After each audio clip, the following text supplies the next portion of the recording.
L'équipe, juste pour information, sachez que désormais, vous pouvez retrouver tous mes contenus sur YouTube, bien sûr, mais aussi dès le lendemain sur Spotify. Salut la team, j'espère que vous allez bien. Aujourd'hui, vous vous en doutez, au vu du titre, c'est une vidéo pas comme les autres que je vous propose. D'habitude, on parle terrain, NBA, trade, actu, scouting report, mais là, pas du tout. Ouais, depuis un an, je bosse en silence sur un projet qui me prend aux tripes tous les jours, entre deux vidéos, entre deux nuits trop courtes, entre deux moments où je me dis « Ok, là faut que je coupe, sinon je vais jamais y arriver, je suis dessus tout le temps ». Et bien sûr, faut que je vous en parle, je vais pas tourner autour du pot, ouais, en exclu, dans cette vidéo, je vais vous faire une annonce très importante qui sans aucun doute concerne le plus gros projet de ma vie. Un truc qui m'a bouffé tout mon temps cette année en termes de recherche et d'investissement, un projet qui m'a fait traverser des périodes de doute, mais surtout des périodes d'une joie immense, mon tout premier livre qui paraîtra aux éditions Erol. Malheureusement, au moment où je tourne, l'impression n'est pas encore terminée et je n'ai pas encore eu la chance d'avoir l'objet entre les mains. Mais ça y est, tout est bouclé, ça va arriver vite et je me suis dit que là, tout de suite, il était temps de vous en parler. Et je préfère être hyper clair tout de suite, surtout pour ceux qui m'ont découvert il y a pas longtemps. Ce livre, c'est pas un énième livre de basket avec une chronologie, des palmarès et des pages de stats.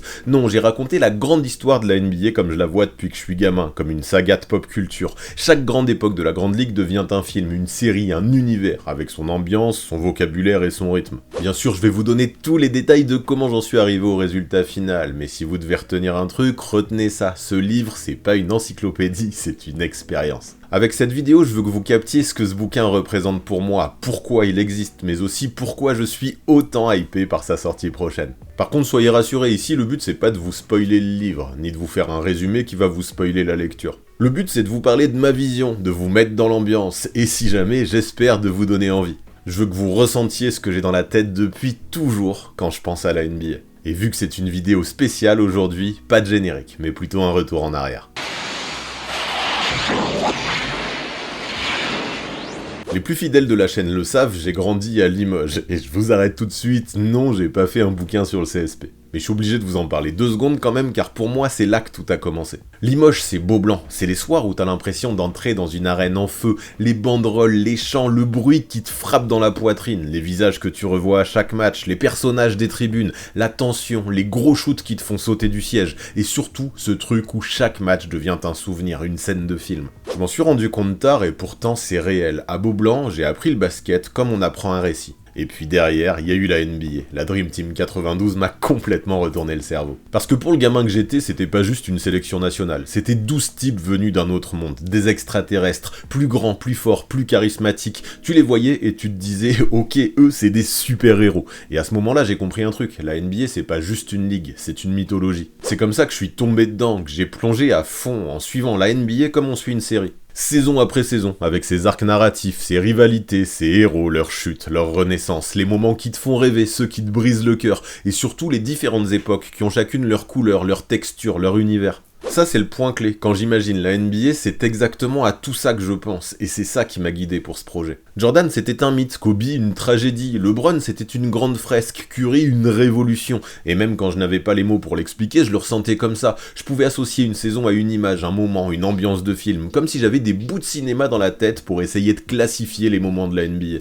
C'est ça mon rapport au basket, et ce livre, il est né exactement de là. Il est né de cette obsession, raconter la NBA comme je la vis, pas comme une liste de stats, pas comme une encyclopédie, mais comme une grande histoire, une vraie saga, une salle de cinéma géante où chaque génération a ses héros, ses drames et ses renaissances. Et là vous allez me dire, ok, mais quel rapport avec un livre? Pourquoi ne pas juste faire une série de vidéos à ce propos? Parce qu'en mars 2025, j'ai un mail qui tombe signé par les éditions Erol, et moi sur le moment je bug un peu, parce qu'ils m'expliquent qu'ils ont lu certains de mes vieux articles sur Basket Info, qu'ils ont regardé mes vidéos, et ils se disent, ok, lui il a une manière de raconter, il a un univers, et il pourrait peut-être écrire un livre. Vraiment, je vous jure, j'ai eu des frissons, jamais je pensais recevoir un mail comme ça, et pourtant il est tombé pile au bon moment. Parce que oui, écrire un livre, c'était un rêve depuis longtemps, mais un rêve franchement que je pensais complètement inaccessible, dans lequel je n'osais pas me lancer. Moi, dans ma tête, j'étais pas auteur, j'étais vidéaste, créateur de contenu, j'étais le mec qui parle NBA face cam, qui fait ses montages tout seul, qui vit dans l'actu, dans son petit studio d'adolescent, qui enchaîne les sujets, qui raconte des histoires, mais seulement sur YouTube.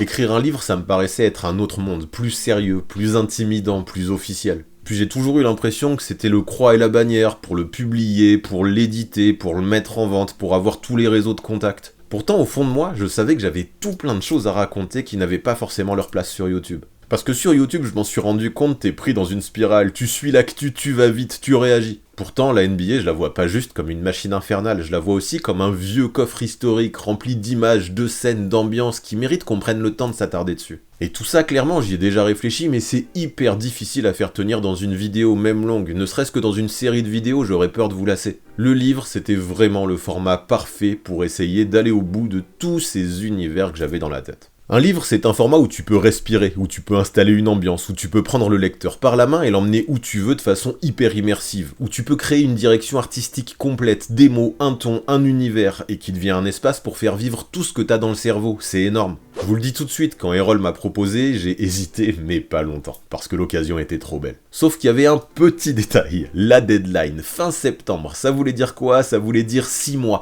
6 mois pour écrire un livre qui devait faire autour de 400 pages. Pas un truc bricolé, pas un brouillon, pas un amas d'idées, un vrai livre propre, fini, qui se lit bien, qui tient debout. Sur le moment, j'étais très fier, je l'avoue, ma mère aussi, quand je lui en ai parlé, mais je vais pas faire le mec, j'avais surtout très peur. Parce que je me suis dit, j'ai jamais fait ça, va falloir apprendre, s'organiser, tenir une cadence d'écriture énorme, agir comme un vrai auteur que j'étais pas. Et en même temps, je me disais que c'était aussi exactement le genre de défi complètement fou qui me fait vraiment kiffer. Donc j'ai dit oui et j'ai compris un truc très vite. Ce livre, il ne fallait pas que ce soit une extension de ma chaîne YouTube. Ça devait être un autre terrain de jeu, un espace où je peux aller jusqu'au bout de tout ce que j'ai dans mes pensées. Et ça, c'est clairement le cœur du projet. Pour éviter de faire un livre comme 1000 autres ont déjà été faits, je suis parti d'un postulat très personnel. Oui, j'ai choisi 20 moments, 20 périodes, 20 époques de l'histoire de la NBA, mais surtout 20 histoires qui, moi, me parlent. Des moments qui m'ont marqué, des moments qui, dans ma tête, ont toujours été associés à une ambiance, à une image, à un genre, à une musique, et c'est de là que vient le concept. Ce que j'ai voulu faire, c'est raconter chaque chapitre à travers un prisme de pop culture différent. Comme si chaque grande époque de la NBA devenait individuellement un film, une série, une saga. En gros, vous l'avez compris, j'ai juste essayé de raconter la NBA comme je la vois, comme je l'imagine dans ma tête depuis que je suis tout gamin.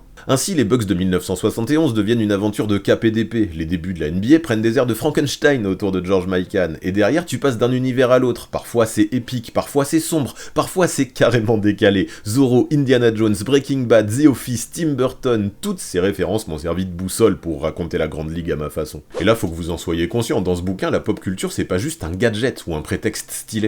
Non, c'est vraiment le pilier autour duquel tout s'articule, une grille de lecture, une manière de comprendre une époque, un joueur, une dynamique collective. Chaque univers fictif m'aide à raconter quelque chose de réel, les rapports de force, la domination, la chute, la rédemption, la transmission. En gros, je raconte l'histoire de la NBA comme si ces 20 chapitres étaient 20 films différents, chacun avec son champ lexical, son identité propre. Quand j'écris un chapitre inspiré d'un western, j'utilise les codes du western. Quand j'écris un chapitre plus sombre, j'utilise une écriture plus froide, plus tendue. Quand l'univers est plus absurde ou décalé, le ton change aussi. Et pour ça, même la mise en page a son rôle à jouer et j'y tenais. Dans mon chapitre inspiré de The Office, par exemple, j'ai repris les fameux passages face-cam de la série qui apparaissent bien visibles sur fond orange avec une autre police d'écriture. Et vous verrez, c'est pas le seul chapitre à fonctionner comme ça. L'idée, c'est que ce soit hyper immersif. D'ailleurs, en parlant d'immersion, et ça je pense que ça rend le projet encore plus unique, il y a un autre élément hyper important que je voulais absolument intégrer. Pour chaque chapitre, j'ai créé une playlist de 20 titres, 20 morceaux qui correspondent à l'ambiance que j'ai voulu véhiculer. Ces playlists sont accessibles via un QR code au début de chaque chapitre et elles envoient directement sur Spotify.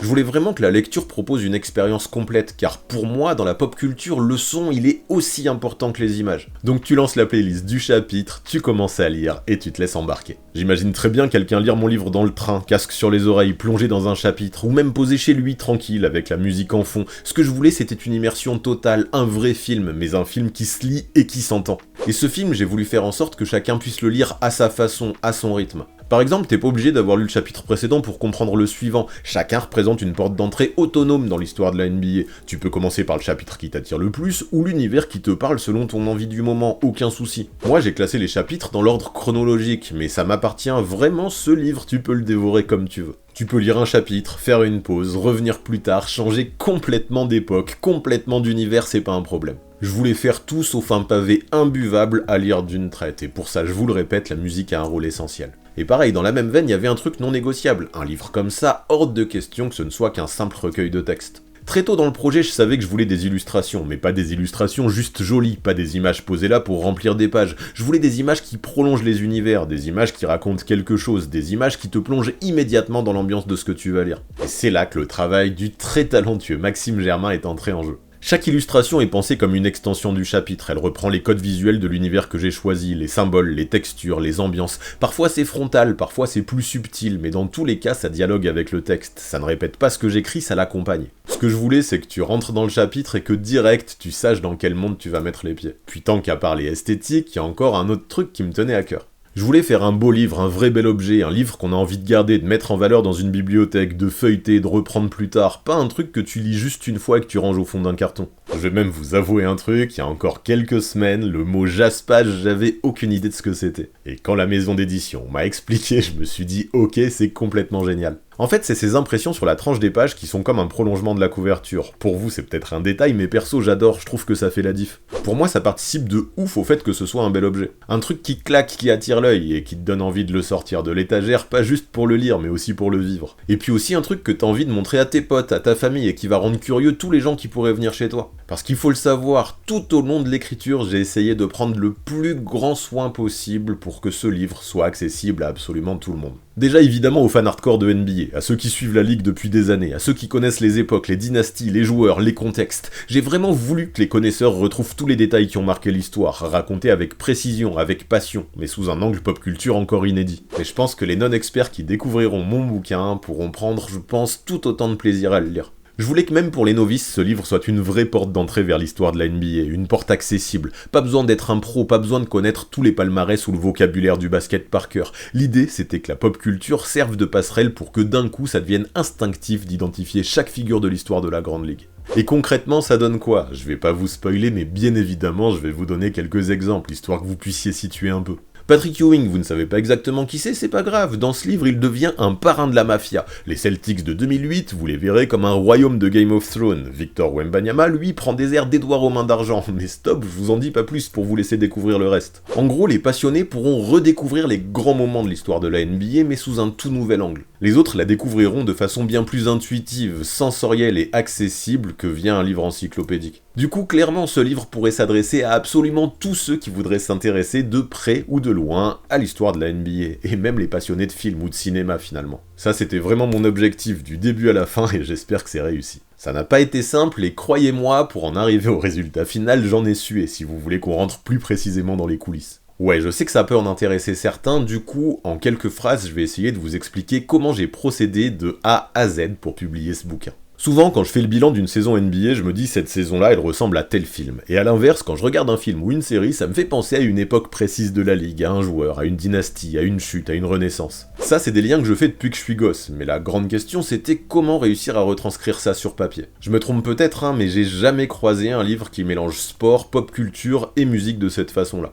Du coup, ça me booste de ouf. Après le mail que je reçois, je me dis que c'est là-dessus qu'il faut que je parte. Mais en même temps, je me dis aussi que vu que ça n'a jamais été fait, personne ne peut me montrer le chemin et va falloir que je l'invente. Un vrai challenge donc, qui m'a clairement fait peur, tant ça représentait une montagne selon moi à la base, mais aussi un challenge que je voulais relever. Je présente donc mon projet à Erol qui valide à fond le concept, et là boum, j'ai plus d'excuses, il faut se mettre à l'écriture. Et là, je fais ce que je fais à chaque fois que j'ai un gros chantier qui se présente devant moi, je structure. Je commence par créer un sommaire, je liste toutes les périodes de la NBA qui me font penser à un film ou une série, et là mon imagination déborde, je propose d'abord 30 chapitres, 30 univers, 30 époques. Sauf qu'on se rend vite compte d'un truc, si on part là-dessus, ça va faire un livre beaucoup trop long, beaucoup trop dense, ça va pas le faire. Alors il faut trier, éliminer, ne garder que 20 chapitres, ceux qui m'inspirent le plus, ceux pour lesquels l'univers de pop culture est le plus fort, les plus évidents, les plus cohérents. Je me sépare de certains chapitres, la mort dans l'âme, mais c'est good, j'en enlève 10 et le nouveau sommaire est validé. 20 époques, 20 univers, et là il n'y a plus qu'une chose à faire, c'est les remplir ces chapitres.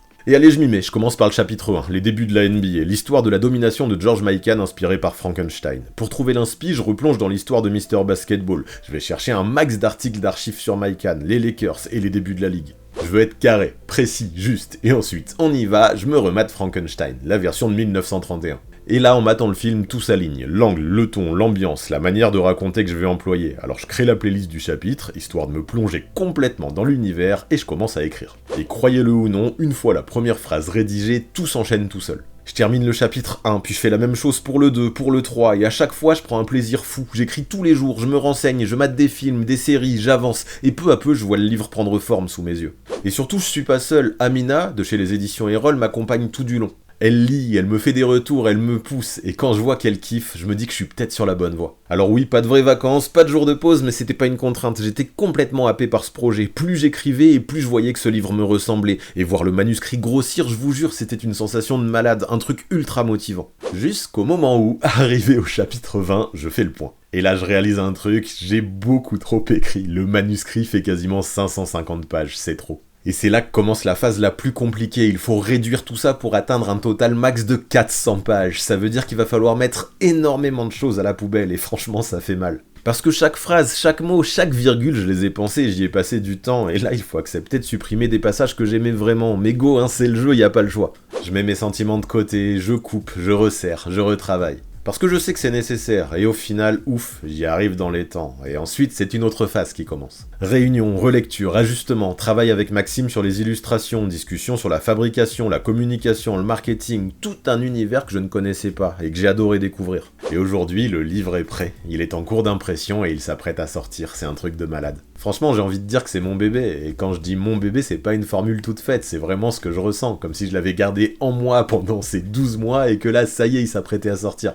Tellement hâte de l'avoir pour la première fois entre les mains, en termes d'émotion, ça va être complètement fou. Donc ouais, inutile de faire semblant ou d'en rajouter, y a pas à bégayer, c'est clairement le projet de ma vie qui s'apprête à voir le jour. Pendant 1 an, ce livre m'a accompagné quotidiennement, même quand je faisais autre chose, même quand je bossais sur des vidéos, même quand j'étais censé penser à autre chose, il était toujours là quelque part dans un coin de ma tête. Mais surtout aussi, il y a tout ce qu'il y a eu autour, les émotions, les souvenirs, les phases de bien comme de moins bien. Il y a eu les doutes, les moments où tu relis un passage et tu te dis que c'est nul, tu te demandes si ton livre c'est vraiment une bonne idée, est-ce que tu vas assez loin, est-ce que t'es en train de te perdre. Il y a eu les réécritures, les phrases que tu modifies 10 fois, les passages que tu coupes la mort dans l'âme, les univers que tu mets de côté, les chapitres que tu reprends alors que tu pensais les avoir terminés. Et en vrai, je m'en suis rendu compte, si tu te fixes pas une limite, ça devient complètement interminable, ça te bouffe l'esprit, il y a toujours un truc à repenser, à refaire, à retravailler. Et c'est dur en vrai parce que tu t'attaches à chaque détail, à chaque mot, à chaque virgule, à chaque ambiance.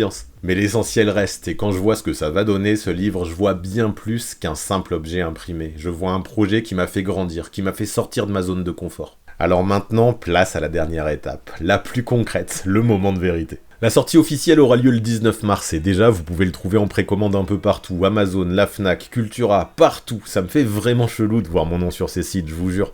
Et j'espère aussi que vous le trouverez bien en valeur chez vos libraires locaux ou les indépendants. Par contre, quitte à me montrer un peu relou, mais je me dis que j'ai le droit aujourd'hui, je vais largement insister sur les précommandes. Parce que plus il y en aura, et plus mon livre sera mis en avant sur les plateformes. Et pour un premier bouquin, cette visibilité, c'est énorme. Du coup, toute précommande, c'est pas juste un acte d'achat, c'est aussi un réel soutien au projet et à tout le travail qu'il y a derrière. Un soutien à cette idée un peu folle d'avoir voulu raconter l'histoire de la NBA autrement, à ma manière. Et le nerf de la guerre, le prix. Vous le trouverez partout pour la somme de 22€. Ouais, parce que je voulais un beau livre, illustré, travaillé, avec une vraie fabrication, un papier qualitatif, mais aussi un prix qui reste raisonnable. Donc voilà, si ma vidéo vous a donné envie, les précommandes sont ouvertes et je remercie d'avance très fort tous ceux qui le feront. Quand vous le ferez, n'hésitez pas à m'écrire ou à me le dire sur Instagram, ça me touchera de fou et c'est avec vraiment grand plaisir qu'on pourra échanger à propos de tout ce que vous voulez à ce sujet. Et là, à tous ceux qui sont restés jusque-là dans la vidéo, déjà je vous remercie parce que c'est plutôt cool vu que c'est une vidéo exceptionnelle, mais surtout j'ai un truc en exclu total à vous confier. C'est pas encore officiel, rien n'est signé, rien n'est validé à 100%, mais on travaille sur un gros événement de lancement à Paris pour la sortie. Pour l'instant, je peux pas en dire plus parce qu'on attend encore des confirmations, mais l'idée c'est vraiment de faire un truc fort. Le nombre de places sera très limité, mais si tout va bien, je pourrais en faire gagner sur les réseaux. Donc restez bien connectés, là-bas aussi, je vous tiendrai au jus dès que les choses commenceront à se débloquer. J'ai vraiment envie de faire un truc cool pour célébrer ce projet et j'adorerais fêter ça avec vous. Parce que évidemment, le grand juge de ce livre, ce sera bien vous, les lecteurs. Maintenant, j'en peux plus d'être impatient d'avoir vos retours, vos ressentis, vos messages et même vos critiques. Et ce qui est cool, c'est que ça va arriver très vite, dans 1 mois tout pile. L'histoire de la NBA, comme vous ne l'avez jamais lu, est déjà en précommande partout, et si vous aimez les grands récits, la team, retenez une chose, celui-ci, je l'ai écrit avec toute mon âme, tout mon cœur, rien que pour vous.